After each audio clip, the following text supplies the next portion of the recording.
rejoice. And again I say rejoice. Rejoice in the Lord, always. And again I say rejoice.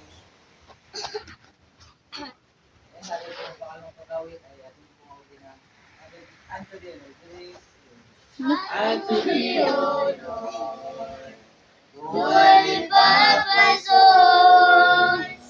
Unto thee, O Lord, do I lift up my soul. Oh my God, I trust in thee.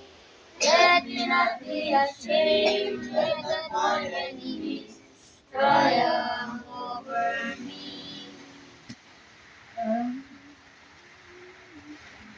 Pray tayo, Panginoon namin banal, Diyos ng dakila. Ama, maraming salamat po sa iyong kadakilaan at kabutihan sa amin. Salamat sa mga answered prayers. Panginoon, ikaw po ang aming pag-asa. Wala pa kami magagawa kung wala ka, O Diyos. Tulungan mo kami palagi at patuloy kang magbigay sa amin ng pabor. Higit sa lahat, malulapit ka nawa sa gabi ito sa aming devotion. Ayusin mo ang puso ng bawat isa, yung aming relasyon sa bawat isa po Diyos, relasyon natin sa iyo. At higit sa lahat, ang aming pamilya Kristiyano, inyong pagpalain, patuloy ka pong malulapit sa buhay namin. Patawad mo ulit sa mga kasalanan, relasyon po kami at paboran mo yung gabi, pagkat natin Diyos. Ito po ang lahat sa amin, sa ngalan ni Jesus. Amen.